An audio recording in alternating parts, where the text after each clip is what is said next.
Product Knowledge Aksesoris Handphone. Aksesoris handphone terdiri dari pelindung layar, power bank, charger, kabel data, handsfree, Bluetooth, MMC atau memory card, music box, fashion handphone, dan yang terakhir ada aftershell. Product knowledge yang pertama yaitu pelindung layar. Pelindung layar adalah sebuah lapisan yang berfungsi melindungi layar LCD pada alat digital atau elektronik. Bisa disebut juga dengan screen protector. Pelindung layar dibagi menjadi dua. Yang pertama, tempered glass adalah pelindung layar yang bahannya terbuat dari campuran kaca dan mika. Yang kedua, hydrogel adalah pelindung layar yang terbuat dari bahan gel dan anti gores yang bahannya lebih tipis dari tempered glass. Perbedaan tempered glass dan hydrogel. Berdasarkan tekstur, tempered glass mirip dengan permukaan kaca layar smartphone, sedangkan hydrogel cenderung lebih lunak tetapi nyaman di jari. Berdasarkan tampilan, kalau tempered glass bagian tepi bisa mengganggu estetika smartphone, sedangkan hydrogel menyatu dengan layar, nyaris tidak terlihat. Dan yang ketiga, berdasarkan kemudahan pemasangan. Kalau tempered glass sangat mudah sebab permukaan yang rata dan kaku, sedangkan hydrogel tergolong sulit karena bahannya lentur. Kelebihan dan kekurangan dari tempered glass dan hydrogel. Kelebihan tempered glass adalah tidak mudah tergores dari benda-benda tajam seperti kunci, silet, dan lain-lain. Sedangkan kelebihan dari hydrogel yang pertama, jika layar handphone terbentur, hydrogel tidak retak. Yang kedua, layar handphone lebih responsif. Yang ketiga, bahan fleksibel atau tidak keras. Yang keempat, dapat melindungi layar penuh bahkan layar smartphone yang melengkung. Yang kelima, anti fingerprint. Sidik jari mudah hilang dalam satu kali usap. Yang keenam, saat pemasangan, jika terdapat gelembung udara kecil, maka akan hilang dengan sendirinya dalam waktu 48 jam. Dan yang ketujuh, tidak mengurangi kualitas hasil jepretan kamera depan. Kekurangan dari tempered glass adalah yang pertama, jika layar handphone terbentur, tempered glass mudah retak. Yang kedua, tempered glass tidak dilengkapi fitur canggih seperti sidik jari. Sedangkan kekurangan dari hydrogel adalah mudah tergores dari benda-benda tajam seperti kunci, bahkan kuku. Product knowledge yang kedua yaitu power bank. Power bank adalah suatu alat yang berfungsi sebagai pengisi daya handphone saat kita sedang berada di luar dan jauh dari sumber daya listrik. Fungsi power bank dapat disebut sebagai penyimpan daya atau dapat dibilang sebagai baterai cadangan. Kapasitas power bank yang ada di pasaran sangat beragam, mulai dari yang kecil sekitar 2000 mAh sampai 24.000 mAh. Salah satu kelebihan dari power bank ini sangat membantu saat berada dalam perjalanan di mana sulit atau bahkan tidak ada arus listrik. Cara menggunakan power bank. Yang pertama, charger ke power bank minimal indikator sampai penuh. Yang kedua, power baterai jangan sampai 0, minim tinggal satu strip sudah harus di-charger. Dan yang ketiga, pada saat penggunaan power bank, diusahakan data mati supaya tidak menghambat pengecasan berlangsung. Product knowledge yang ketiga yaitu charger handphone. Charger adalah alat yang digunakan khusus untuk mengisi baterai pada handphone dengan cara memasukkan arus listrik ke dalam baterai HP sebagai alat perantara. Charger berdasarkan teknologi dibagi menjadi 4, yaitu yang pertama, charger 1,2 ampere, kecepatan charger mencapai 12 watt. Charger 2,4 ampere, kecepatan charger mencapai 24 watt. Yang kedua ada fast charging micro, kecepatan charger mencapai 15+18 watt. Fast charging type C, kecepatan charger mencapai 18 watt. Yang ketiga ada VOOC 3.0 micro, kecepatan charger mencapai 20 watt. VOOC 4.0 type C, kecepatan charger mencapai 30 watt. Dan Super VOOC Type-C, kecepatan charger mencapai 65 Watt. Dan yang terakhir ada Quick Charger. Quick Charger 1.0, kecepatan chargernya mencapai 10 Watt. Quick Charger 2.0, kecepatan chargernya mencapai 18 Watt. Quick Charger 3.0, kecepatan chargernya mencapai 18 Watt. Dan yang terakhir, Quick Charger 4.0, kecepatan chargernya mencapai 30 Watt. Charger berdasarkan tipe handphone. Yang pertama, untuk handphone Samsung, terdapat charger micro, memiliki kecepatan charger 7,8 Watt, meliputi Samsung A01, Samsung A02, Samsung A10, Samsung A10s, Samsung A03, dan Samsung A03 Core. Untuk yang Type-C, kecepatan charger 15-25 Watt, meliputi Samsung A12, Samsung M12, Samsung M22, Samsung A32, Samsung A52, dan Samsung A52s. Yang kedua yaitu handphone Oppo. Charger micro, kecepatan charger mencapai 10 Watt, meliputi Oppo A1K, Oppo A3s, Oppo A5s, dan Oppo A12. Untuk yang micro VOOC 3.0, kecepatan charger 20 Watt, meliputi Oppo A5, Oppo A7, Oppo A9, Oppo F11, dan Oppo F11 Pro. Untuk yang Oppo Type-C, kecepatan charger 15-18 Watt, meliputi Oppo A16, Oppo A53, Oppo A54, Oppo A74, dan Oppo A59.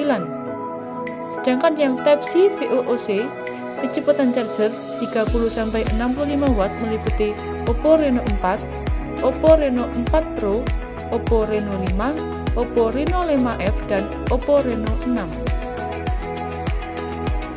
Yang ketiga, handphone Realme. Charger micro, kecepatan chargernya 10 Watt, meliputi Realme C11, C12, C15, C17, dan C21y. Untuk yang Type-C, kecepatan chargernya 15-18 Watt, meliputi Realme C25 dan C25y. Yang keempat, terdapat handphone Xiaomi Redmi. Untuk yang micro, kecepatan chargernya 10 Watt, meliputi Xiaomi Redmi 9, 9A, dan 9C. Untuk yang Type-C, kecepatan chargernya 18-33 Watt, meliputi Redmi 9T, Redmi 10, Redmi Note 10, Redmi Note 10s, dan Redmi Note 10 Pro. Yang kelima, handphone Vivo. Untuk yang Type-C, kecepatan chargernya 15-18 Watt, meliputi Vivo Y21s, Y33s, Y75, Y15s, dan Y21t.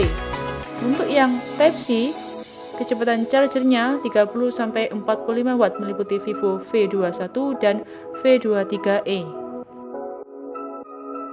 Macam-macam charger. Yang pertama, adaptor. Kelebihannya, pengisian lebih cepat, terutama adaptor yang sudah fast charging. Kekurangannya, jika kabel tidak cocok akan mengakibatkan pengecasan panas. Yang kedua, plug-in. Kelebihan, apabila di perjalanan jauh, plug-in adalah solusi ketika baterai habis. Dan yang ketiga, kabel data. Kelebihan, selain untuk mengisi handphone, juga memudahkan untuk transfer data. Kekurangannya, harus menyesuaikan port HP masing-masing. Dan yang keempat, ada travel charger. Kekurangannya, charger tidak bisa dilepas atau tetap tersambung dengan adaptor. Dan yang kelima, ada charger wireless. Kelebihannya yaitu mudah digunakan dan praktis, lebih aman, lubang charger lebih awet, dan dapat mengisi beberapa perangkat sekaligus. Sedangkan kekurangannya, HP menjadi lebih panas, sulit menggunakan HP sambil diisi daya, dan lebih lambat dibanding dengan fast charging. Product knowledge yang keempat yaitu kabel data. Kabel data adalah perangkat keras yang merupakan sarana sebagai penghubung antara ponsel dengan komputer. Berikut macam-macam kabel data. Yang pertama, micro USB.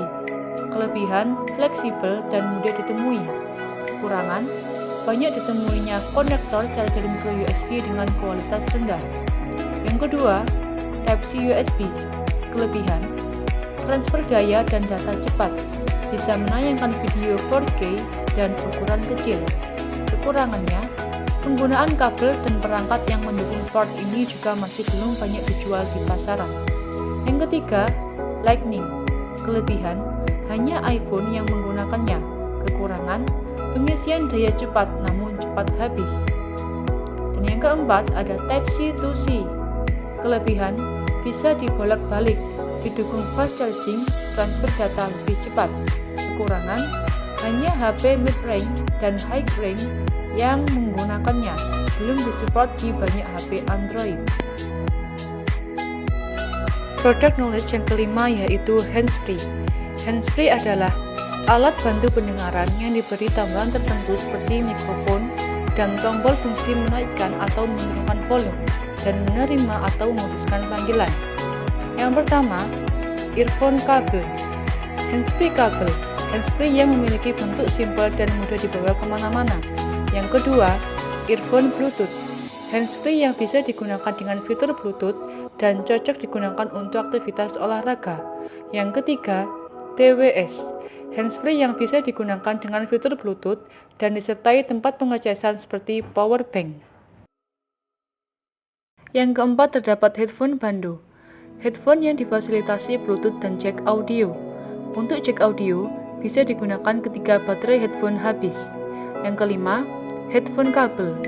Headphone yang memiliki bentuk lebih besar dibanding earphone dan dilengkapi dengan jack audio yang dapat digunakan tanpa menyambungkan ke Bluetooth.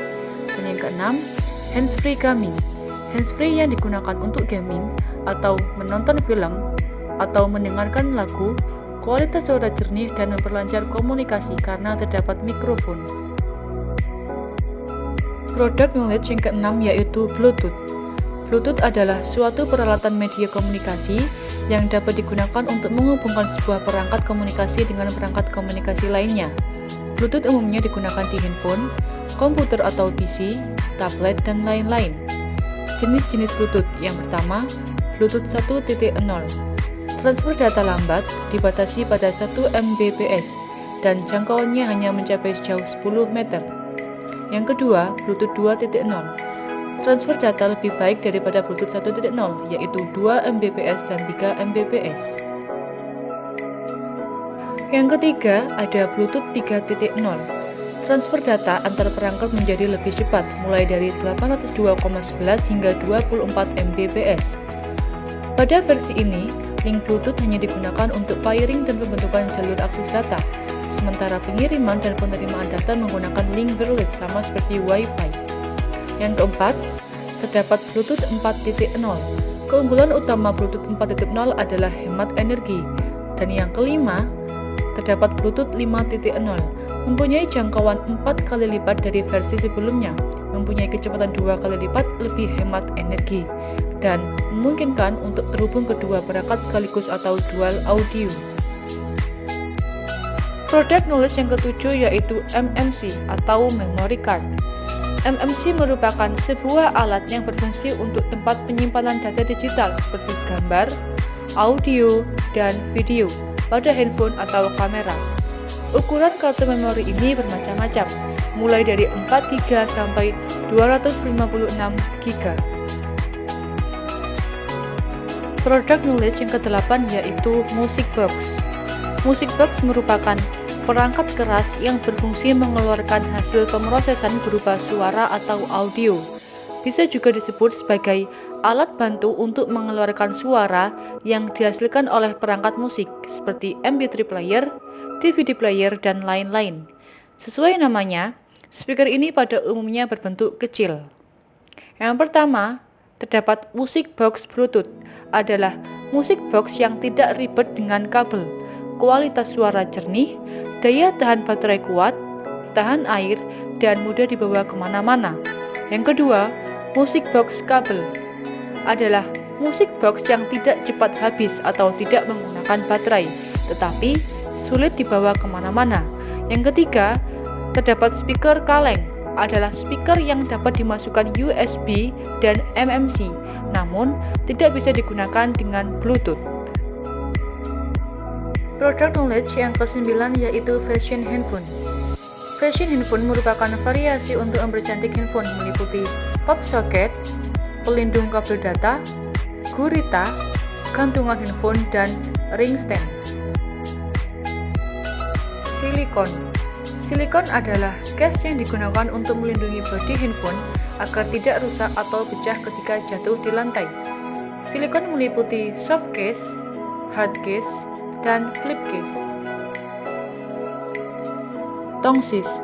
Tongsis merupakan alat yang digunakan untuk selfie dari jarak yang sedikit jauh, kurang lebih 1 meter, berupa tongkat yang dapat dipanjangkan dengan di ujungnya terdapat tempat untuk menaruh ponsel atau handphone. Tongsis berfungsi untuk memudahkan berfoto jarak jauh. Ring light. Ring light merupakan alat penerangan yang digunakan untuk kegiatan foto dan videografi. Ring light berfungsi untuk menghasilkan cahaya yang merata dan dapat menghilangkan bayangan. Dapat membuat subjek foto terlihat menonjol tanpa washout atau terlalu terang hingga detailnya menjadi kabur, dan tidak mengubah kontur wajah sehingga sangat ideal digunakan pada fotografi portrait. Holder. Holder berfungsi untuk membantu menggunakan handphone dengan lebih mudah di saat berkendara sepeda atau motor, mobil, maupun meja. Yang pertama, holder motor. Holder motor dapat membantu pengguna smartphone ketika berkendara motor, seperti mengakses peta navigasi. Cara penempatan, handphone ditempatkan di area setang. Yang kedua, holder mobil. Holder mobil sebagai tempat untuk meletakkan smartphone ketika berkendara, misalnya saat menggunakan aplikasi GPS. Cara penempatan dapat diletakkan di air vent AC mobil atau di kaca. Yang ketiga, holder meja. Holder meja berfungsi untuk menonton video, mengisi daya, dan lain-lain. Cara penempatannya dapat ditempatkan di meja atau area yang rata.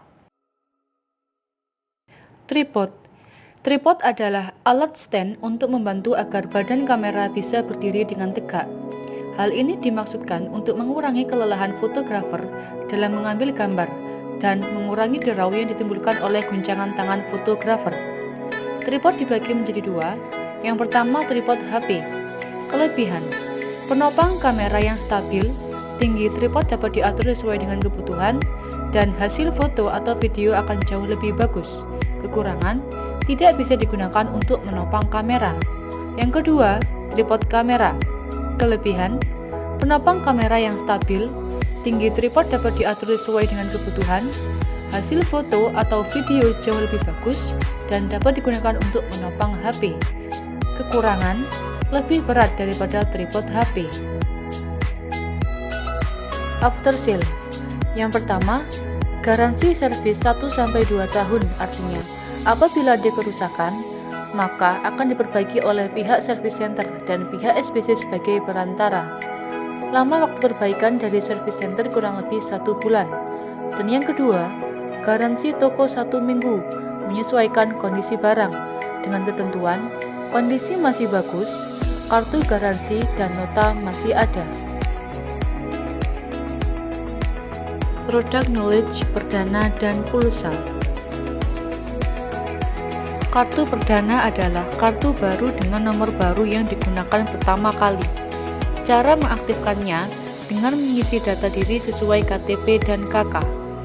Sedangkan pulsa adalah alat satuan perhitungan biaya telepon. Klasifikasi perdana dan pulsa. Berdasarkan jenisnya, perdana dibagi menjadi dua, yaitu perdana biasa dan perdana langsung disertai paket data. Untuk pulsa terdapat 5 jenis, yaitu pulsa reguler, pulsa paket telepon, pulsa SMS, pulsa listrik, dan pulsa paket internet. Untuk paket data terdapat 2 jenis, yaitu voucher dan elektrik. Berdasarkan providernya, untuk perdana, pulsa, dan paket data adalah sama, yaitu terdapat 6 provider: Indosat, Telkomsel, Axis, XL, Smartfren, dan Tri. Berdasarkan kuota, untuk perdana sesuai stok yang tersedia. Untuk pulsa, paket telepon bulanan, dan untuk paket data sesuai stok yang tersedia. Pulsa berdasarkan bentuk fisik dibagi menjadi dua, yaitu voucher fisik dan pulsa elektrik. Voucher fisik ialah isi ulang pulsa yang berbentuk voucher, sedangkan pulsa elektrik ialah isi ulang yang bentuk fisiknya tidak kelihatan atau elektrik. Persamaan dari voucher fisik dan pulsa elektrik ialah sama-sama untuk mengisi pulsa, sedangkan perbedaan dari voucher fisik dan pulsa elektrik ialah voucher fisik media perantara seperti kartu pada voucher fisik yang bisa disimpan dan diisi nanti, sedangkan untuk pulsa elektrik media perantara lewat provider masing-masing. Pulsa berdasarkan cara pembayaran. Yang pertama, pulsa prabayar ialah pulsa yang bisa digunakan setelah melakukan pembayaran di awal. Dan yang kedua adalah pulsa pasca bayar, yaitu pulsa yang memakai layanan terlebih dahulu, baru kemudian pembayaran pulsa dilakukan dalam periode waktu tertentu. Pulsa berdasarkan fungsi dan kegunaannya. Yang pertama, pulsa telepon. Pulsa ini digunakan untuk telepon. Yang kedua, pulsa SMS. Pulsa ini digunakan untuk mengirim pesan teks berupa SMS. Yang ketiga, paket data atau internet. Pulsa ini khusus digunakan untuk menggunakan internet. Yang keempat, pulsa listrik atau token. Pulsa jenis ini dimanfaatkan untuk membayar tagihan listrik. Dan yang terakhir ada pulsa reguler. Pulsa yang dapat digunakan untuk SMS, telepon, dan internet. Macam-macam produk pulsa internet atau paket data. Di sini terdapat contoh, yaitu paket internet simpati dengan masing-masing internet 1 GB, internet 2 GB, dan internet 5 GB, dan harga yang berbeda-beda pula, ada yang 12.000, 15.000, hingga 28.000. Untuk masa berlakunya pun sama, hanya 3 hari. Contoh pulsa listrik. After sale. Untuk perdana, tidak ada after sale atau penggaransian, tetapi ada penggantian perdana. Syarat-syarat pengembalian perdana. Yang pertama, mengecek nomor seri cangkang dengan pembungkus harus sama. Kedua, mengecek kuota atau pulsa. Kalau sudah terpakai tidak bisa dikembalikan. Dan yang ketiga, pembungkus perdana dalam keadaan masih bagus dan tidak sobek. Kasus konsultasi yang ditanyakan customer. Yang pertama, apa jenis provider yang bagus? Sales bisa menjawab bahwa tergantung dari daerah masing-masing. Yang kedua, bagaimana jika mendapat nomor baru dan nomor tersebut sudah pernah didaftarkan WhatsApp? Maka sales bisa menyarankan untuk menghapus akun terlebih dahulu dan baru didaftarkan WhatsApp lagi. Tata cara melakukan registrasi kartu perdana baru. Yang pertama, apabila dalam melakukan registrasi kartu, nomor KK yang digunakan tidak bisa, maka digunakan nomor KK yang lain. Dan yang kedua, cara mendaftar kartu perdana baru yaitu nomor KTP, pagar, nomor KK, pagar, kirim ke 4444. Terima kasih tim.